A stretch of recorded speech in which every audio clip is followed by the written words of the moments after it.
그래서 부정형 형태 있었죠. 하나의 값으로 정해지지 않는 부정형 형태. 대표적으로 무한대분의 무한대꼴, 무한대분의 무한대꼴. 그 다음 무한대 마이너스 무한대꼴. 또 하나 있죠. 무한대 곱하기 0꼴. 이거에 대해서는 그때그때 상황에 맞게 계산을 해준다. 부정형 형태도 수열에서도 동일하게 사용이 됩니다. 그리고 계산 방법도 동일합니다. 무한대분의 무한대꼴은 분모의 최고차 항으로 분자 분모를 각각 나누는 형태를 취하다 보면 우리가 분자 분모 차수가 같으면 극한값은 최고차항의 개수의 비, 차수가 같을 때 분모의 차수가 더 크다면 분모가 더 한없이 커지고 있기 때문에 분모의 커짐이 더 크기 때문에 무한대분의 상수꼴로 처리가 돼서 극한값은 0.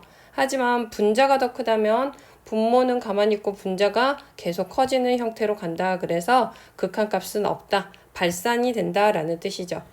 자, 계산으로 보면 1번. n이 무한대로 갈 때 n-1분의 3의 차수로 확인해야 된다는 거지. 차수가 서로 같다면 우리가 원래는 분모를 n으로 나누어서 무한대분의 상수는 0이 되는 꼴을 우리가 활용을 하지만 바로 읽은다면 개수의 비 1분의 3이 바로 극한값이 되겠죠. 두 번째 케이스는 분모의 차수가 더 큽니다. 분모 쪽. 그럼 분모가 무한대분의 이른 상수 고정이 된다면 분자가 나누는 계산 과정 없이 바로 극한값은 0이다 라고 읽어줄 수 있다고요. 그리고 리미트 n이 무한대로 갈 때 a는 알파에 수렴하고요. b에는 무한대로 가고 있을 때 이 알파의 값이 양수면 두 수열의 식을 곱했을 때 극한값은 양의 무한대로 그대로 가고요. 알파 값이 음수면 음수 곱하기 무한대, 음의 무한대로 간다라고 성질이 정리가 되어 있습니다.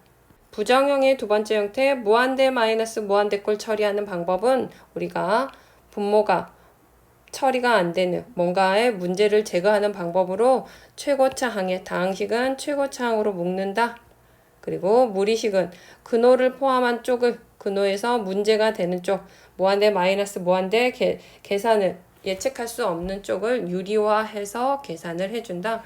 자, 여기 계산해서 루트 n 플러스 1 마이너스 루트 n이면 n도 무한대로 가고 있고 루트 n도 같은 차수도 얘는 이제 같다라고 생각을 해줘야 되거든요. 같은 루트 가지고 있으니까. 그래서 분자 파트 유리화 해주려면 합차에 의해서 루트 n 플러스 1 플러스 루트 n을 분자 분모에 곱해주면 분모는 루트 n 플러스 1 플러스 루트 n이 남고요. 분자 파트는 전개해주면 n 플러스 1 마이너스 n이 되면서 1만 남기 때문에 우리가 계산할 수 없었던 부분이 제거가 되죠.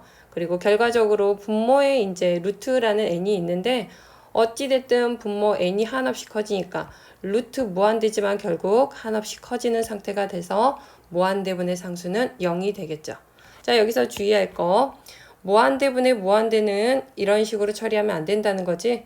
개수에 비해 수렴한다. 그리고 무한대 마이너스 무한대꼴 0이라고 할 수 없다라는 거죠. 다시 한번 주의해야 될 사항 여기서 보면 방금 말했었던 내용 동일합니다. 무한대분의 무한대는 부정형으로 계산한다. 무한대 마이너스 무한대도 부정형으로 계산한다. 두 수열에 대해서 둘 다 수렴하지 않은 형태라면 하나는 무한대 곱하기 얘는 이제 무한대 곱하기 0꼴에 대한 얘기거든요. 그럼 무한대 곱하기 0은 0이다 라고 할 수 있다 없다? 없다라고요.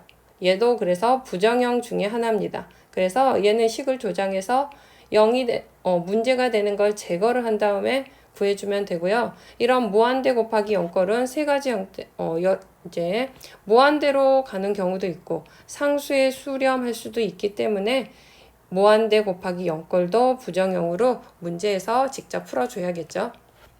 마지막으로 하나 더 극한의 계산에 대해서 알려진 성질 무한대 플러스 상수는 무한대 빼도 무한대 무한대 곱하기 양수는 양의 무한대 무한대 곱하기 음수는 음의 무한대 이 정도는 우리가 이제 그대로 처리 가능하다는 거죠. 양수분의 무한대고요. 분모에 음수가 있으면 음의 무한대가 되고요. 무한대 곱하기 무한대는 무한대고요. 무한대분의 상수는 0이다. 우리가 알고 있지만 여기서 다시 한번 정리했습니다.